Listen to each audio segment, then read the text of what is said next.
yeah, I mean, I feel like I feel like that's what I embody. I mean, that is Cool. a very, So you can feel it right now. You're there right now. I'm there. Do you know that from this place, from this feeling, you can create uniqueness that nobody else in the world can create?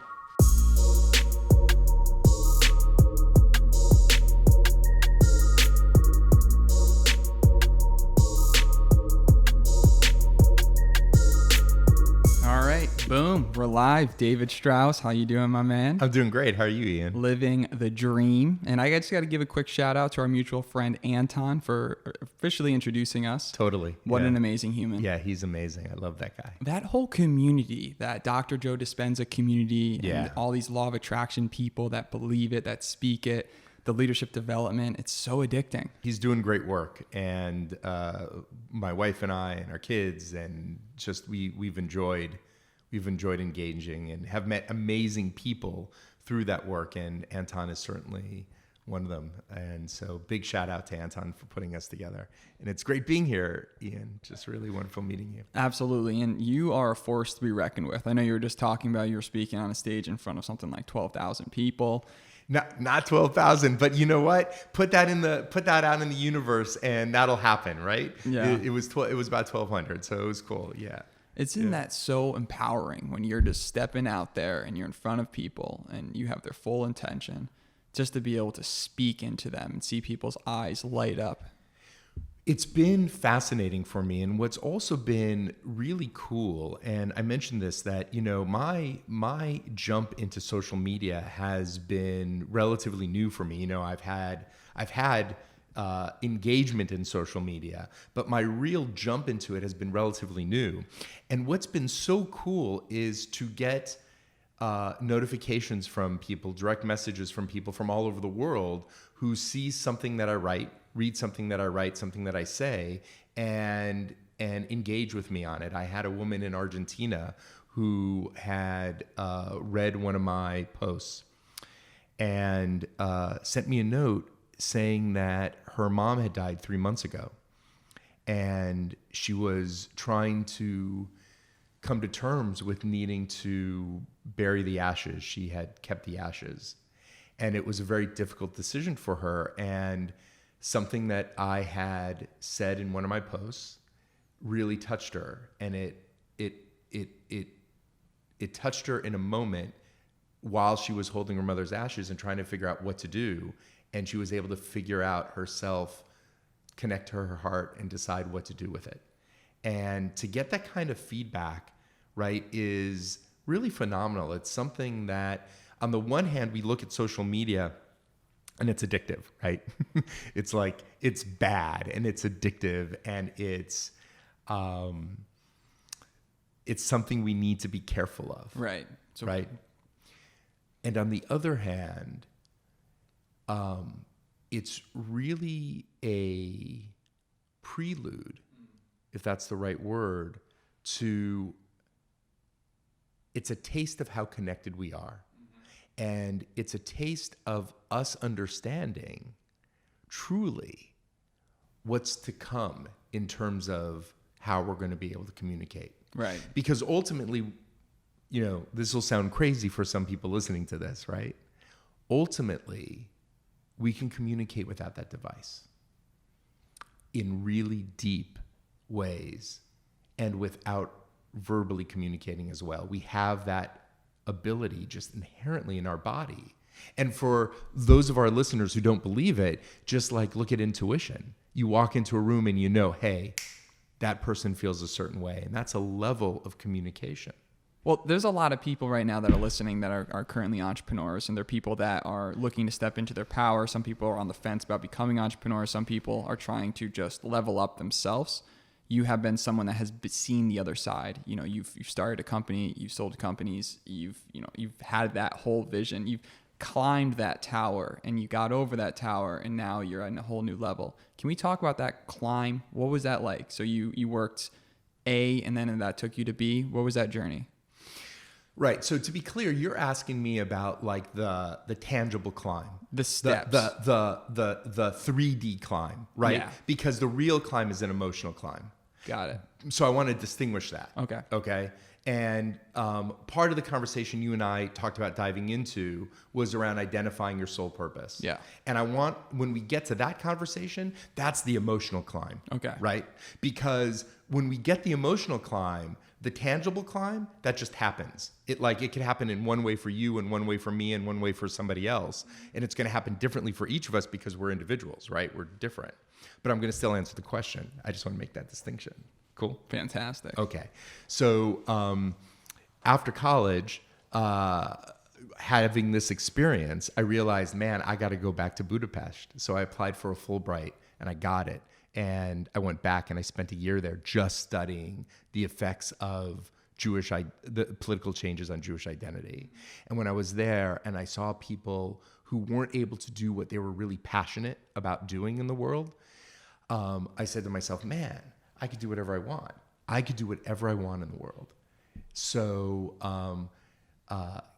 came back to Los Angeles and was accepted into a graduate program in film and dived into a film program, which was unbelievable because there I met my lifelong business partners in film school. And we started to make films together and we realized there needed to be a better way to get films out into the world. And, you know, this is before YouTube when we started this. And we started a company called Without a Box. And the initial idea of this company was to really create value for independent filmmakers to be able to connect with their audiences. Right. And we would tell our ideas to people, and you know, people thought we were crazy. Mm-hmm. And the first product was the connection between the independent filmmaker and the film festival. You're bridging that gap. We're bridging that gap, which is obvious today, but it wasn't obvious then. Yeah. Obvious to us, but not obvious to 9 out of 10 people. And it was a struggle, you know. We worked really hard, but we were successful, and we created a company and did some really good things for independent filmmakers and for film festivals around the world. Like, we helped film festivals really get a start because we were able to connect them with hundreds of thousands of independent filmmakers that they didn't know about because, again, this is before social media and this is before other ways of making that connection. So you had a pretty big W your first time going into business. Totally. It was amazing. Which is rare. I mean, a lot of people get into startups and stuff. I mean, it's hard. It's very tough totally to hard. create a business. But it wasn't easy. It wasn't like it happened overnight, Right. right? Like, even though from retrospect, you could feel that way, like, you know, we bootstrapped it. We had to learn how to really create revenue. We were not, you know, venture funded. We did it ourselves, and many times had second and third jobs, and we're still making films ourselves. And then keeping that passion amongst co-founders is tough too, right? Like, you're working with 2 or 3 different people, and if one person's goal isn't completely aligned, it can screw up the whole vibe and everything. So that must have been pretty hard. It's pretty amazing that you were able to stick with these people for so long on several different ventures. Man, so they're my brothers, and it's like getting married. And you need to have really clear communication, really direct communication, really transparent communication. And luckily, I had 2 people by my side that, you know, we were each other's teachers, we were each other's students, friends, partners, and it was really a blessing. Amazing. Yeah. So then, where did CMS come from? Critical Mass Studios, Yeah. So we sold that company to Amazon, and after working for Amazon for a while, realized that one of the things we wanted to keep innovating and developing on our own. So we jumped and created a company called Critical Mass Studios, which we had actually had thought of while we were in the first company. It was really an extension originally from what we wanted for the first company. And we took on a 4th partner who's equally amazing. And he had been doing his own work in rights and had started to bring life back to a company called RightsLine. And at the time, just needed a little bit more support. And we created a foursome along with the team that he had created for RightsLine, and created an umbrella company called Critical Mass Studios with Got the it. idea that we were going to build more and more product for the critical mass, right, Nice. of filmmakers. And that company has also taken off and done pretty well. So you acquired Rightline, and they Rightsline. managed Rightsline, and Yeah. they manage the rights in the entertainment industry. Correct. We Rightside manages the rights for the largest content owners all over the world. Disney, the BBC, Sony. The That list must have goes been on. massive. It's amazing. How It's big was the amazing. team at that point, at its height? So so it was the three of us, and then Rob had about maybe 2 or 3 people on the team when we all joined forces. So 6, 7 people, and then we built that up. And today there's north of 95 employees. And, Insane. And it's great. Yeah, and Rob's doing an amazing job. He's the CEO of the company now. In the first venture, so you sold to Amazon. Yeah. Holy cow. Holy cow, man. You just kind of underplayed that. You're like, yeah, and we sold to Amazon. And then I started that. So Yeah. Amazon, I mean, they're as big as they are now. Back then, what was that like, that experience? Was it just 3 or 4 guys at that time still? At Amazon? Before No. you sold to Amazon? No. Oh, do you mean my company? Mm-hmm. No, we had developed a nice sized company. Nice. And we sold to Amazon. And Amazon, at the moment of the sale, rolled us into a company they already owned, which I'm sure all your listeners know about, but most people don't know it's an Amazon-owned company. It's called IMDb. So IMDb's, I think, Amazon's first or second acquisition back in 1998 was IMDb. So when they acquired us, IMDb had no presence in LA. We were in LA. So we then built out what became the IMDb footprint in Los Angeles. Amazing. They're massive. They're amazing. Yeah, it's great. Great Wow. group of people. That's a huge W. And it's really cool to have these early successes and then go on, run a company. How has been your experience running companies? What's your philosophy when running a company? I've learned a lot in that process. And I love the process. What I love most about running a company isn't just innovating for our customers, but it's also leadership development, right?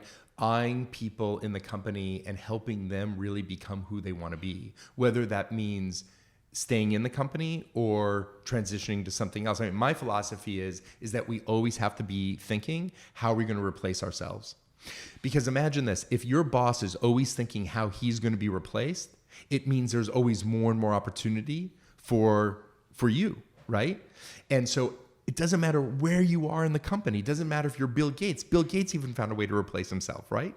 Like, it doesn't matter who you are. It doesn't matter how big the company is. Sometimes you stay in the same role or the same position, but you're still replacing yourself. You're still growing, right? And if you have that mentality as a leader, right, that means everybody around you feels really strong and empowered, and it feels like they also have the ability to continue to be inspired, continue to grow, and continue to step into what they want to step into.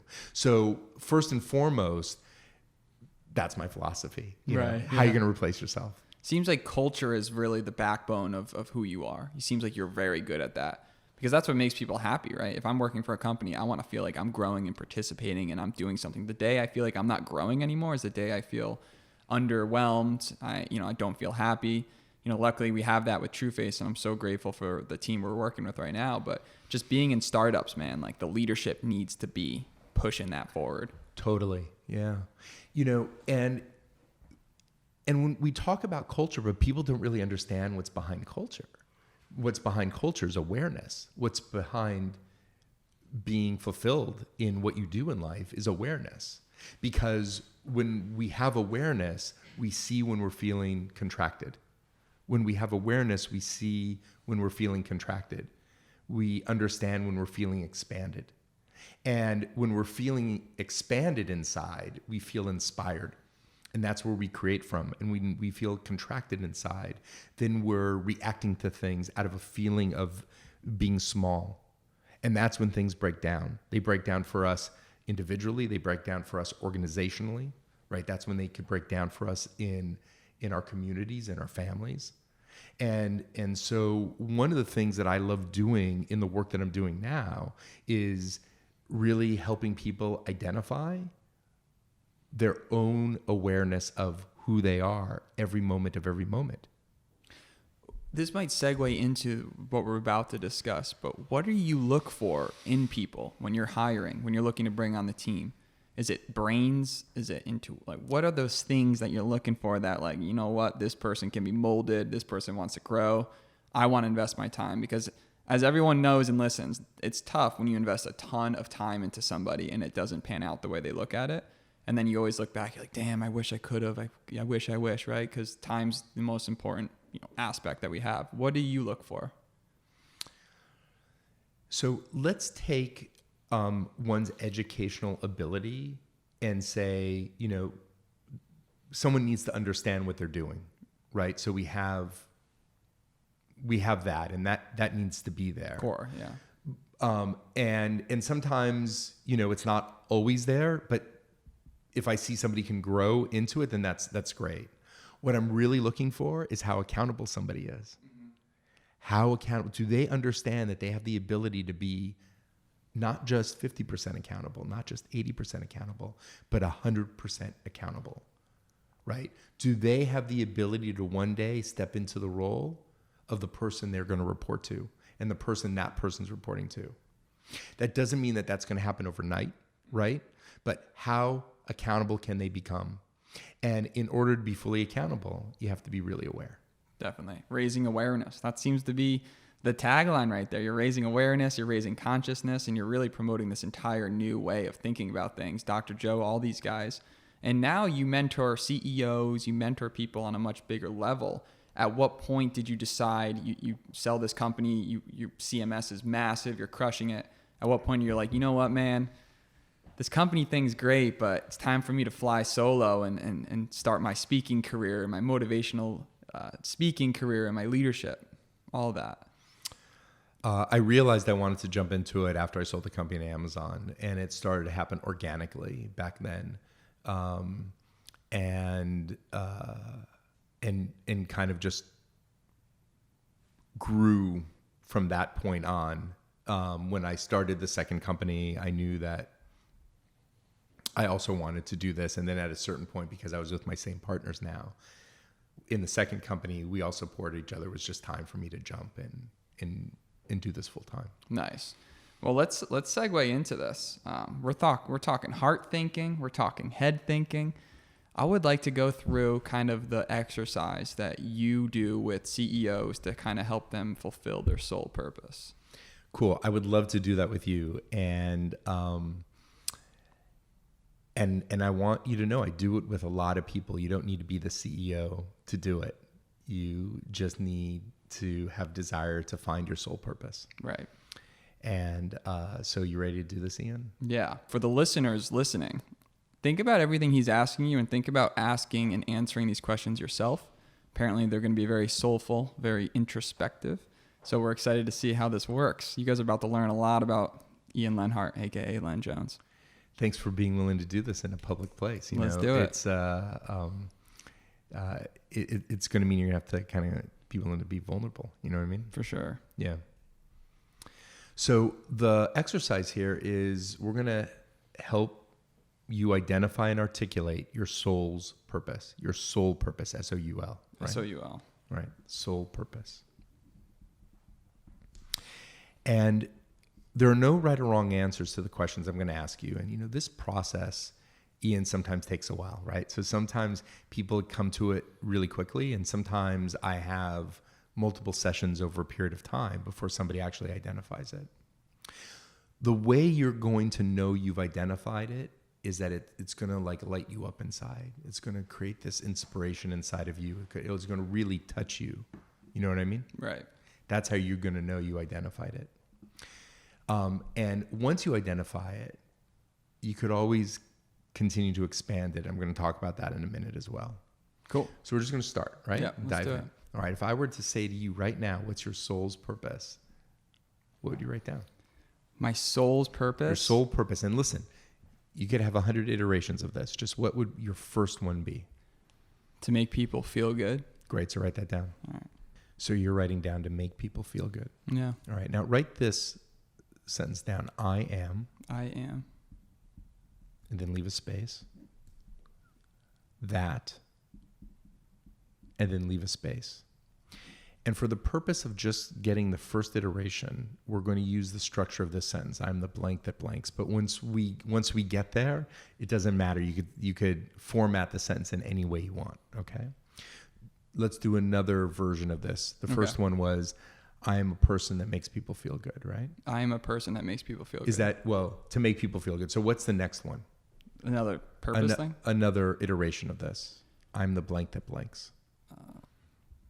I am the person that gives without looking to receive. Great. Write that down. You want to write down any others? Why are you here? Right. Well, Simple question. I don't know. My parents had a crazy night, and next thing you know, the Jones is out here 9 months later, like peekaboo.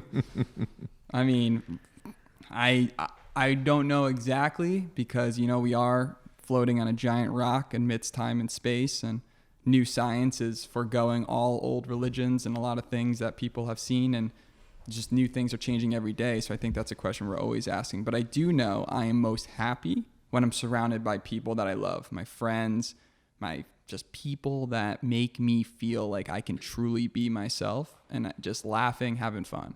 And from a lot of people I talk to, it seems like that seems to be a lot of others as well. Yeah, cool. So I'm going to ask you some more questions. All right, let's do it. Okay, you have pixie dust, and you could put the pixie dust, sprinkle it on everyone in the world. And when you do, everyone feels a certain way.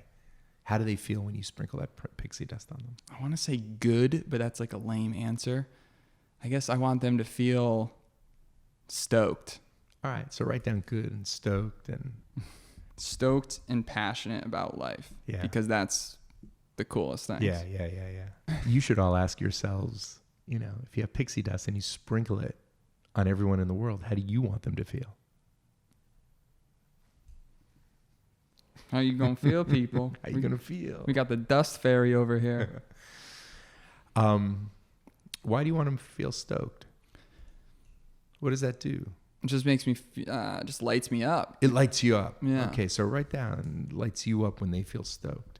I mean, I feel like the word stoked is like a surfer term, like oh yeah, stoked. But I think it encompasses a lot of people. I mean, you're truly stoked on life. You're not thinking about your current pain. You're not thinking about tasks that are due. You're just in the moment of pure enjoyment. Yeah. Like if you meet some girl you're into or some guy, all of a sudden you're like, wow, the center of your universe. All of a sudden you're pointed at one thing. When you're goal oriented and focused on achieving one thing, that's the most exciting feeling in the world. Like starting a business or starting a direct sales company and like being so into it, or building a brand and just putting yourself out there in front of the world. That's, I think, is tough. And that's something I struggle with. The words we choose are actually less important than how the words make us feel. So when we actually land on your sole purpose, I'm going to know we're there and you're going to know we're there because of how it makes you feel. Do I have your permission to push you in this conversation? I mean, like metaphorically. Yeah, you can push me in reality too. All right. Do I have permission to interrupt you? Yes. All right. You have permission to push me. You have permission to interrupt me. Fair enough. Okay. Roger. Right. If I say something and it doesn't land, will you debate me on it? I do it anyway. Okay. Because I need to know that it's a safe place for us to have this conversation and for me to really dive in, and I want you to be able to debate me. Is that cool? Safe place. Cool. Okay. Good. Just two humans figuring out life. I'm going to throw this out that I tell all my clients. Listen to this. I'm never, ever going to say anything to you that you don't already know. Okay. But I may say something you haven't thought of yet, recently or even in this lifetime. But if I say something that you haven't thought of in this lifetime and it lands for you, No, it means that you already know it. How does that land for you? It seems like you're a time traveler. No, but take this in for a second. If I say something to you that you haven't thought of yet in this lifetime and it lands for you, like you feel it, like, oh yeah, it makes sense when I say it, that means you already know it. Got it. So basically it's been floating there. It's been there the whole time. And because I felt it, it's actually been there the whole time. It means it's already inside of you. What I'm saying to you right now, have you thought of this concept before?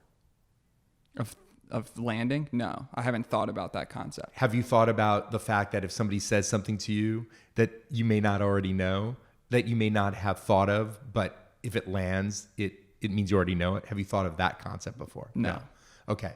So take this in for a second. Does this land for you? What I'm saying, that it's inside of you. If it feels right, it's already inside of you. Totally. Totally. So this is an example of that statement, right? So you get that, right? Okay. Okay. Because if you didn't, I'd want you to debate me on it, because it's through the debate that it'll end up landing, and then it will end up landing for everybody watching. So basically, the way I'm foreseeing that is you're basically unlocking, you're telling me something that's making me have a realization, that's connecting the dots in my brain. And because it's connecting the dots and I come to a realization, because I connected those dots, that realization has already been there from the beginning because it lived in the universe. It lived inside of you. It was already inside of you. And I am a part of all of this. Sure. You can say it in those terms, and that's cool. And we could have a spiritual conversation about it. Okay. And those people may say it in those terms, and I'm down with it, but I'm just being even more concrete. Is that how you would explain it, though? The way I explained it? Is that kind of ish it? I explain it differently for everyone because everybody comes to me differently with wanting to clarify it, right? And so I have to...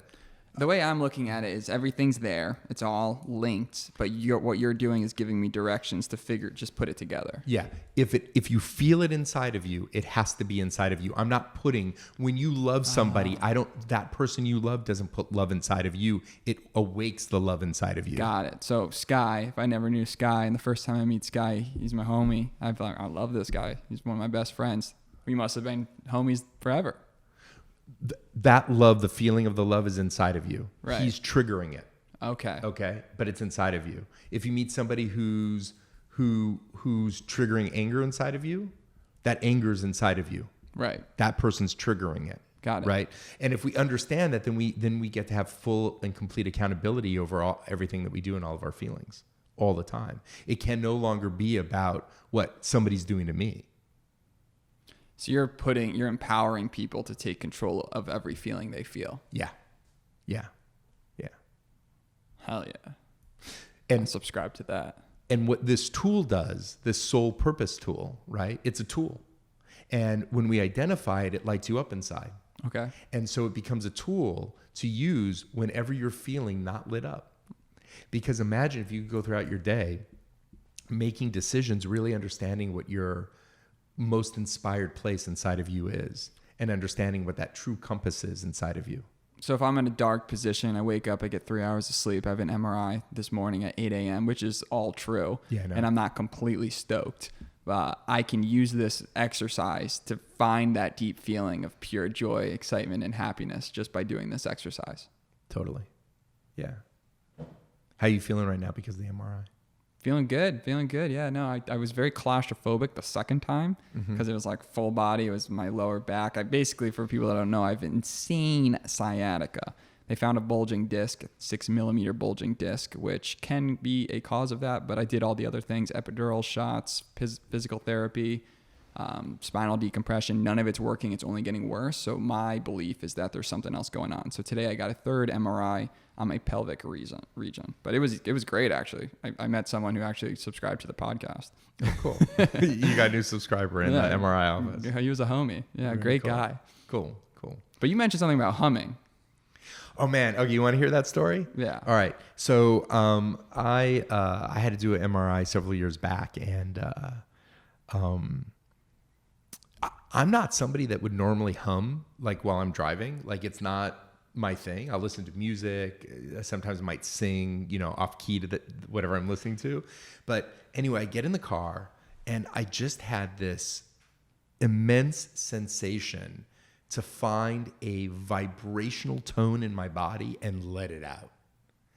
And I'm driving right after this MRI, and it just starts coming out, and I'm humming while I'm driving, and I'm like, oh my God, the window's closed. This is crazy, because it feels spontaneous. It doesn't feel like I'm making it happen, and I am just letting this sound out. And I was on pitch, I was on key, whatever it was like coming out of my body. And for me, it felt like I was taking whatever that MRI was putting inside of me, right? That energy, like, this is crazy. I'm not a doctor. I'm not a scientist. I don't know if what I'm saying is true. I'm just giving you my perspective on it, right?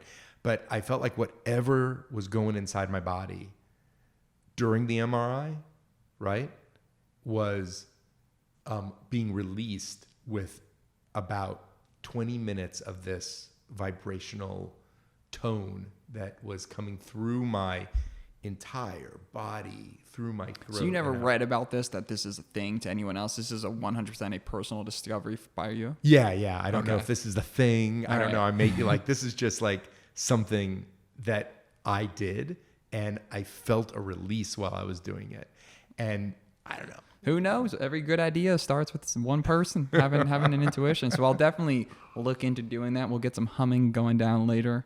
I'm scared that "Buy You a Drink" by T-Pain will be the song that shows up. I listen to it too much, but yeah. But let's get back to it. So sole purpose. Cool. Yeah. So you're in a time machine. Okay. All right, and you could take that time machine anywhere in the known or unknown universe. You could take it to Montana, or you could take it to Mars. You could take it forward in time, back in time. It doesn't matter. You're in a time machine. Where do you choose to take that time machine? And what I want to know is, what I want you to write down here is, what are the characteristics of where that time machine takes you? Well, something that excites me is technology. Okay. It's evolving at a constant pace. There's so much exciting things going out there. You skip 1 year and you've missed out on so much. So I assume 10, 15, 20 years from now, Elon Musk is going to be, making us be flying cars. We're going to be underground civilizations. We're going to be breathing underwater with like magic gills out of our ears.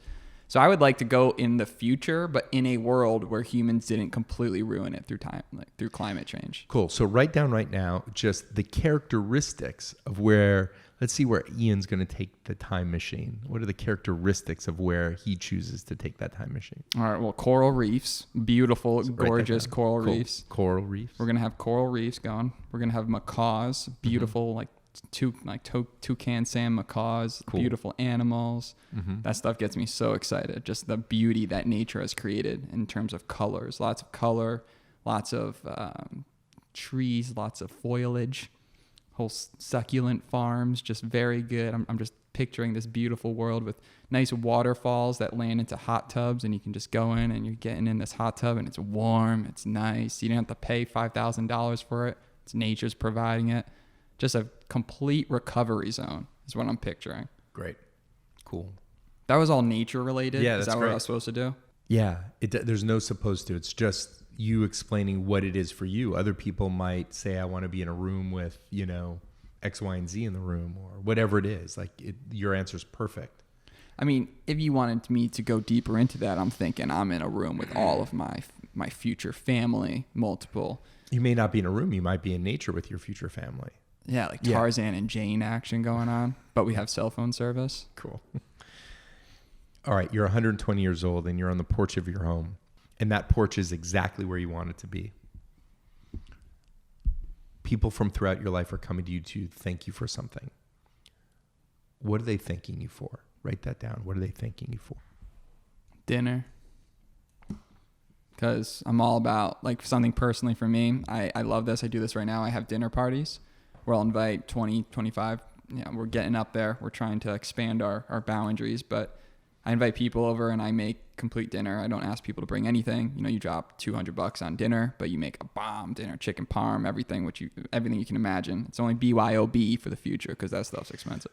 Do I get an invite to that now that I'm on your podcast? 100%. Okay, cool, man. And I'll tell you about the future of another reason behind this podcast, which is also to link myself up with amazing people, to one day be able to have an event where I connect all the best people in my life. That gets me so excited. Cool.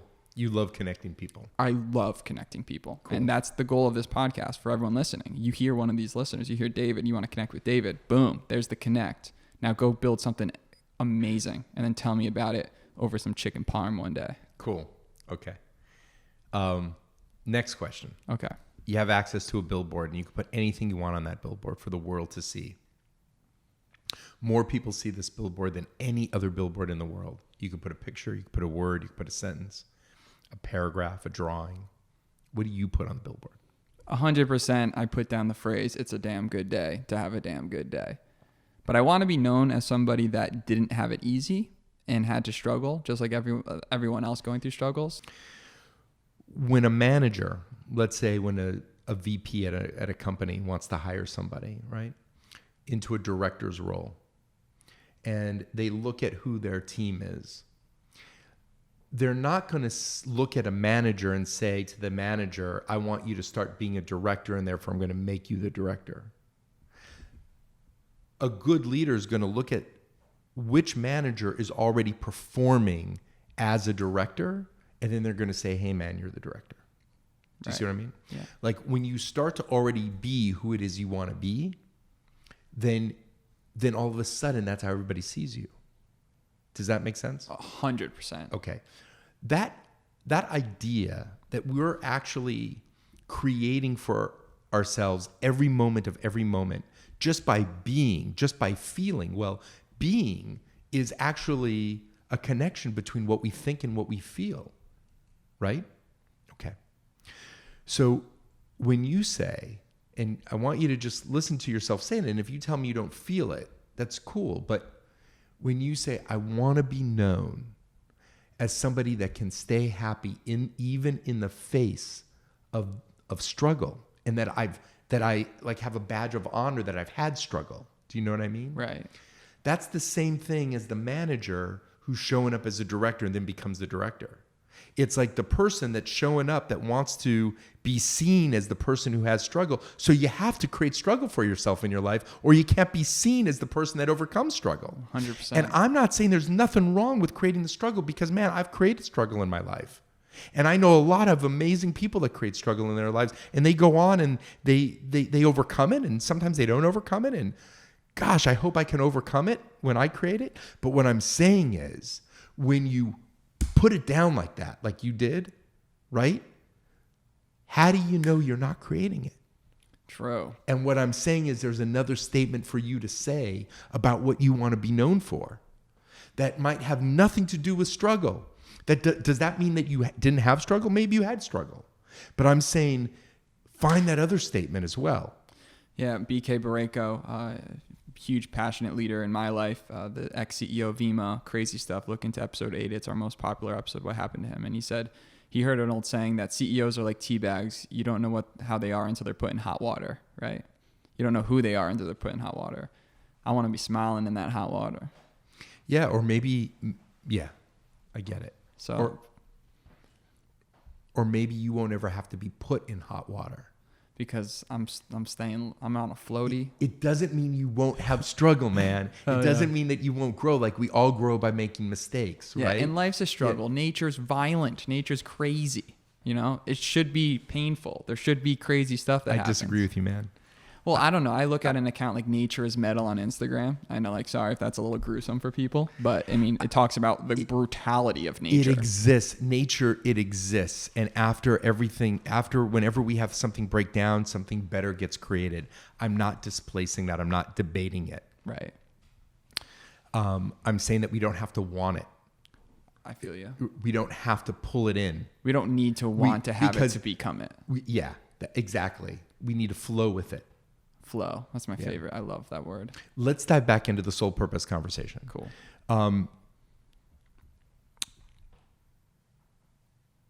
Okay. So you've answered these questions for me. Mm-hmm. Using your answers to these questions about the characteristics of where you want the time machine to take you, about what you want people to feel, right? Mm-hmm. When you sprinkle the pixie dust on them, and how really you want to feel after you've sprinkled that pixie dust. Looking at the answer you gave me about what people are thanking you for, right? Connected. You connect people, right? Okay, so I am the person that shows up on a rainy day. Great. Write that down. You know, I live in LA. I live in Venice, California. Honestly, like, going to a tropical beach doesn't make me feel I'm on vacation. I feel like I'm on vacation when I'm laughing with my homie Sky, talking about the podcast, or when I'm with my friends, like having a dinner. Like, I really do feel like my life is designed in a way right now where I do feel like I am sort of on a vacation. But ultimately, I want to build a brand where I'm only doing exactly what I love 24/7. So I'm just in an ultimate state of stoke. Cool. So I want to talk to you about what I call the soul purpose tree. This is a metaphor that I've created, and I call it the soul purpose tree. And I'm going to draw for you and for anybody that's watching this instead of just listening. Just imagine a tree. For those of you who are listening, imagine a tree with a lot of branches, right? Imagine a tree, right? And the tree can have an unlimited number of branches. And every branch of the tree represents a part of who you are. So let's say one branch represents, what was the first one you gave me? I make people feel good. So maybe one branch is I make people feel good. Okay. Another branch is, say, another one of the versions you have. I'm happy on a rainy day. I'm happy on a rainy day. Another branch is, I show up the way I'm 100% authentic. I'm 100% authentic. Another branch is, I host a podcast, right? Another branch is I'm a man that lives in Venice. Another branch for you is I really value our ability to be happy even when we struggle. Yeah. 100%. Like that's another branch, right? Okay. So you could have unlimited branches and they're all part of you and they're all part of what creates who you are, right? Mm-hmm. But your soul purpose, we're going to find that where the trunk of the tree is, where the roots of the tree is. Okay. And that's where we're going to find the soul purpose statement. And because like a tree, you continue to grow, what we identify as your soul purpose statement at the trunk, one day may become a branch. And you'll have then even a more stronger and expanded soul purpose statement that supports all of your branches.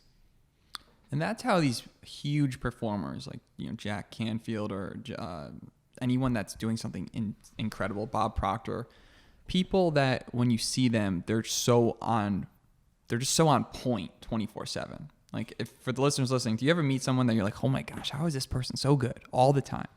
Like always on the money. And it must be because their trunks, they're so deep ingrained in their soul purpose and their trees that they are that to every single degree that they don't ever have to try to be it. Absolutely. That's where true leadership comes from. That's where success comes from. Now, there are many people who feel that have never been in this conversation with me, right? Right. You don't need to be in the conversation in order to have a true understanding of where your compass is, where your most inspired place is. And so people go out throughout their life and they feel like they're in flow and they're able to accomplish everything they want to accomplish because they feel it and they're not in this conversation. Then maybe one day they hit a wall. And when they hit the wall, they need to reach deep inside themselves and find out where their more expanded place is. I mean, that goes deep into, one day I want to get into the VC world and get, maybe start some sort of big fund or something along those lines and invest in startups. But you need an investment philosophy. And I know you're an investor. So it almost seems like this applies to everything. You need to be so ingrained with your investment philosophy to know where you are. And that's how you make decisions. Let's dive into where we think the trunk might be. Okay. And I'm going to take a minute and I'm going to write a couple down myself for you. And you take a minute and you write a couple down as well. Okay. And for those of you at home watching this and listening to this, I just want to remind you that the goal here is for you to just become really introspective about things that light you up inside, the things that you want for yourself and for other people in the world. That's where the pixie dust question comes from. Those things that really inspire you, like where do you want that time machine to take you? And not to hold back, just answer the questions and see what comes out. And then use the answers to the questions kind of as a roadmap to help you identify how you're going to answer the question, I am the blank that blanks. A couple things I wrote down is I am appreciative of my life and I show the appreciation. So I show it. I don't just am. You know what I mean? Yeah. I'm open to new challenges. Great. I step outside my comfort zone to always challenge what I think I know. I see that in you. I see all these things in you. Yeah. I am willing to learn even when I'm tired. Yeah. Man, you're tired right now. Right. Yeah. 100%. Yeah, I appreciate you, man. I appreciate you. So this is one that I thought was really good, but I wrote it in two different ways. I am the person who acts childish in a grown-up manner. Cool. That must be fun. I am a child that acts like an adult. Cool. I want to always be a kid Cool. Kids have the most fun, and I feel like I still have that excitement when I look at a salamander when I was young.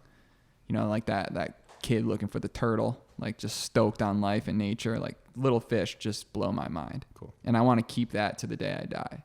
And I want people to feel that when they hang out with me. And I want my podcast to be something completely other people. So it's so easy to get caught up in other people, right? In other people's flow. And like you look at someone that's crushing it. A couple of ones I look at, love Joe Rogan, love Tim Ferriss, love the MF CEO project, a lot of cool ones. But I want this podcast to be so authentic to me that, yeah, I'm always trying to improve and trying to increase my vocabulary and learning and all that stuff. But I want it to be something unique, you know, just something. Everyone else has their thing, you know, we want to have our own thing. I want to create a community around it. That's something that I'm very excited about doing, creating a community of passionate people just like me that are willing to step in front of you and find their soul purpose and figure out this thing called life and get motivated to take action. Yeah. Right. So I'm going to throw out, you also wrote one right down there. What is that one there? It says, I am the Jones of all Joneses. Cool, man. Man, that might be it. If that makes you, I see how that lights you up inside, right? And it's not about the words; it's about how it makes you feel, right? Maybe. I mean, so there's something there, and there's actually more there than meets the eye. Right. I mean, that's the goal of when I post an Instagram story. You know, I'm like, it's a damn good day to have a damn good day. I'm hoping that when you guys are listening to that, you're like, hell yeah, you know what? It is a damn good day. So how does that feel? I am the ocean whose waves bring unconditional love to everyone in the world. I like what it is. I just think it sounds cheesy. Great. I love that you said that, right? Because I asked you to debate me on here, right? Yeah, I mean, and I want you to tell me corny. I want you to tell me where it doesn't work. Because if you can tell me where it doesn't work, I don't care about the words. I care about what triggers us inside. Because if it triggers you inside, it's going to trigger you inside. It's going to trigger our listeners inside. Right. The metaphor itself is epic. I believe in that. I just feel like it's corny. Like, cool. This is the conversation I want us to have, because you know that if you're feeling it, a lot of people feel it. And I'm not saying this has to be the metaphor either, but I could pick any metaphor and it could feel cheesy to the person I'm speaking to. Why do you think it becomes corny and cheesy? I feel like I'm saying what people want to hear versus what I think is true. Okay, so one, we don't want that, right? But that's not what I'm hearing. Like, you liked it. It just feels cheesy. So there's a meaning inside of this. You said what it means resonates with you. It just sounds cheesy. Yeah. So I want to distinguish that. It's not about you saying what other people want to hear. First of all, I'm not saying you need to share this purpose statement with anybody. It's for yourself. But I want to break down why it sounds cheesy. So one reason, I'm not breaking this down to convince you of it, because I don't care what we land on. I pick something specifically to see how it triggers. To see what it triggers, because if we can't become aware of what the triggers are, then we don't know what's stopping us just on our day-to-day basis. I guess the biggest word is just, for me, it feels inauthentic. It feels like your label of what I want to be, though. It's your label, not mine. Great. Then it shouldn't be what we use. Okay, so when something is cheesy, it's only cheesy because a lot of people in the world have used it. Does that make sense? That does make sense. So it's only cheesy because it doesn't feel unique. True. Okay. All right. So let's just say for one moment, in an authentic way, that everyone in the world had a version of, I am the ocean that delivers unconditional love to everybody else. Let's just say for a moment, let's imagine for a moment there was a world where everybody authentically felt that way. What would that world look like to you? Probably be like that. The movie Avatar, when it first came out, everything's so bright and beautiful and everything looks sweet. We have dragons that we fly on, and it would be really cool, right? It's like the movie How to Train Your Dragon. And everybody would feel pretty stoked, wouldn't they? Everyone working together, the whole longhouse lifestyle. Inspired. And you want people to feel stoked and inspired. Yeah. I want people to feel a part of a community, because that's what makes me so happy. Yeah. So we've acknowledged that if everybody feels this way, if everybody feels like they can be the one that delivers unconditional love, we'd have a really awesome world. we don't live in a world today where people feel like that, right?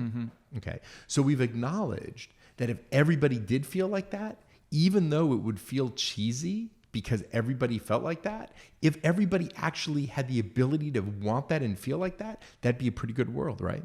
What makes it uncomfortable for you is that it doesn't feel unique. It feels generic. Yeah. Right. So this is good conversation. This is the meat of this conversation, man, because I know that our friends watching and listening right now, Yeah.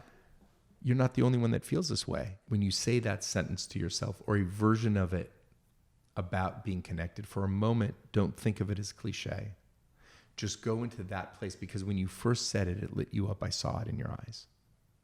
And you weren't faking it. It lit you up. It's your ego. It's that other part of you that's overthinking it, that's telling you that it feels cliche.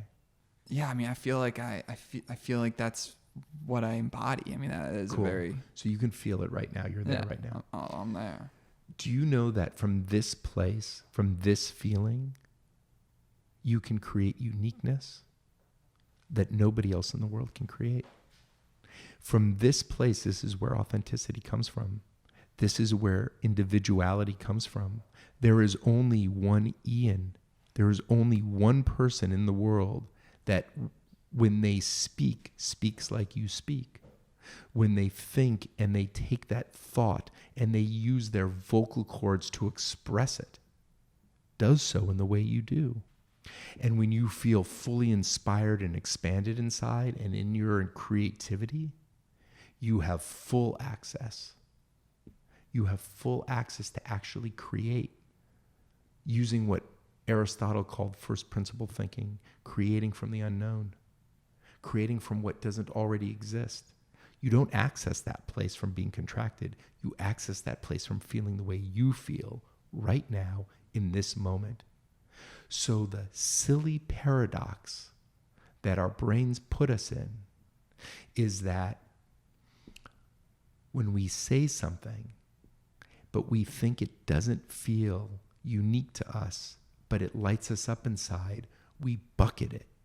When in fact, it might be the very thing that creates that expansion inside of our body that allows us to discover and create and do what only you can do in this world. That's a good point. No, it makes total sense. I mean, I think that a lot of times we are living someone else's life totally.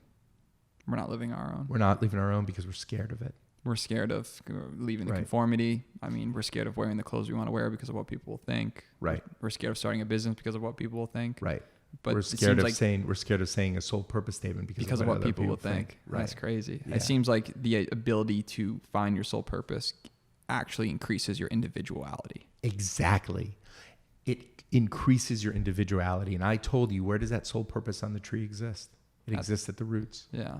And what happens when you're at, I was with my son and my family in Utah recently, and we saw a forest of aspen trees. You know what's unique about aspen trees? On their roots, they're all connected. They're considered one organism, Yeah. right? That's where aspirin comes from. Also. Really? Yeah. Aspen trees produce aspirin. I didn't know that. Yeah. But you want to connect people. The roots is where we're all connected. So the more we say something, we might feel like that sounds cliche to us. But when we get to that feeling, it means that you and I are connected at that place. And the more connected we are at that place, the deeper we go, the more connected we are. The more at the roots we are, the more we can actually become individuated and unique. Yeah. So, I mean, finding your individuality is going to be a huge key to becoming happy. So when you're doing this soul purpose exercise and people feel that connectedness, you'll sit down with someone, they'll do this exercise, and you'll just walk them through this and they'll find that soul purpose. And then do you have any examples of you doing this with someone that went on to like something that you just, to this day, just blows your mind?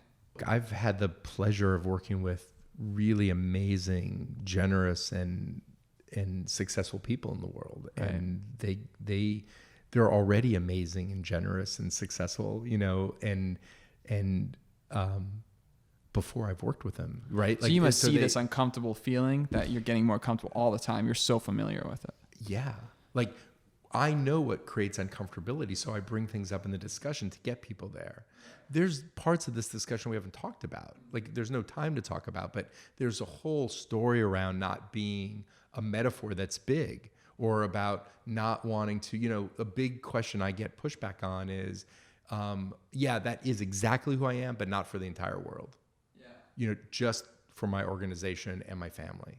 Well, you feel empowered too when you actually are uncomfortable in front of people, right? Mm-hmm. It's like, yo, this is who I am, homies. You get what you get, No blinders here.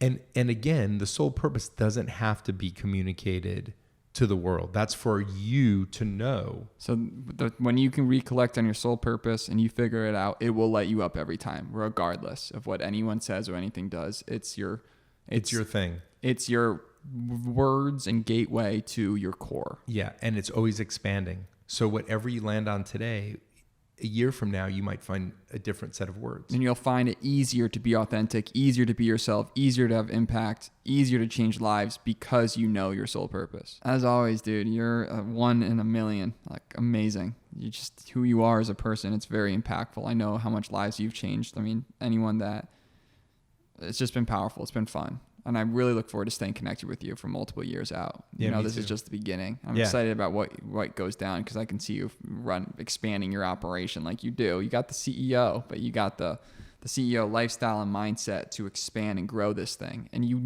there's, like you said, you're finding your soul purpose. Yeah. And the best way to find it is to teach, right? That's right. That's why I like podcasting. The best way to learn is by learning, right? Just constantly putting it out there. Yeah. I'm a constant student, right? Like I get to be a teacher and a student and learn from everybody. So how can people find you if they want to find more about their soul purpose and connect with you? I think that the best way is to find me on Instagram, which is David Samuel Strauss, and reasonv.com is my business website. Awesome. Yeah. Well, check that out, everybody. Thank you so much, David. I appreciate you. Hey, man, I appreciate you. Thank you. And this has been a fun episode. So with that said, it's been a lot of fun. It's fun meeting all of you. Good team. Who I haven't met yet. Yeah, all right, cool. guys. Take care. Take care. Thank you for listening to another episode of Len Jones Party of Two. If you enjoyed it, please leave us a review and subscribe to stay up to date on our new episodes. And remember, hope is not a strategy. Keep making moves. Till next time, peace.